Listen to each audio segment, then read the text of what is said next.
भाजपा ने छत्तीसगढ़ विधानसभा चुनाव के लिए उम्मीदवारों की पहली सूची जारी कर दी है।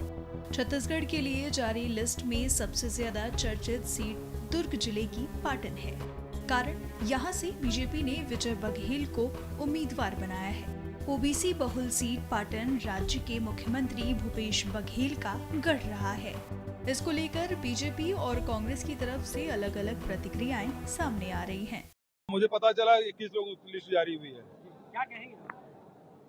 कोई खास नहीं है। भारतीय जनता पार्टी हर चुनाव को चुनौती के रूप में लेती है और चुनाव को गंभीरता से लड़ते हैं।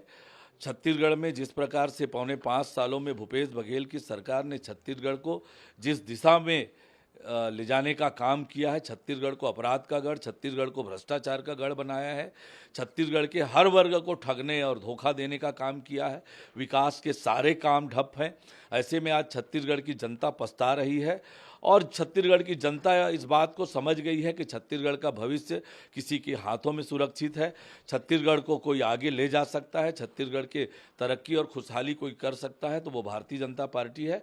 इसलिए पार्टी को भरपूर जनता का आशीर्वाद मिल रहा है और निश्चित रूप से नवंबर में छत्तीसगढ़ में कमल खिलेगा, भारतीय जनता पार्टी की सरकार बनेगी। मैंने कहा कि इसमें युवा भी हैं, महिलाएं भी हैं, अनुभवी नेता हैं। सोच विचार कर पार्टी ने ये प्रत्याशी घोषित किए हैं। निश्चित रूप से इन प्रत्याशियों को जनता का आशीर्वाद मिलेगा। यह बोलना कि ये नए प्रत्याशी हैं पूरी तरीके से भ्रामक है। यह जरूर है कि इनमें से कोई भी 2018 का चुनाव नहीं लड़ा था, लेकिन 15 साल के शोषण, कुशासन, भ्रष्टाचार के जिम्मेदार, उसमें भागीदार 21 चेहरे हैं।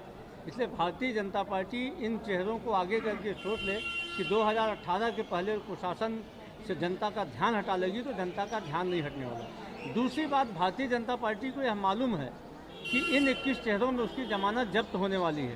ये बहुत ही स्वाभाविक बात है कि पाटन में श्री भूपेश बघेल के सामने विजय बघेल जी आखिर बलि का बकरा ही तो बनाए गए हैं। बृहस्पति सिंह के सामने लगातार पराजित होने वाले रामविचार नेताम जी एक बार फिर से उनको बलि का बकरा बनाया गया है। तो भारतीय जनता पार्टी की जो सूची है घिसे पिटे चेहरों की सूची है। योग्य और अनुभवी प्रत्याशी थे, कार्यकर्ता थे, वो 39 नामों की सूची जारी की है। सरकार हो या पार्टी, हमारे नेतृत्व जो है दूरदृष्टि से काम करता है।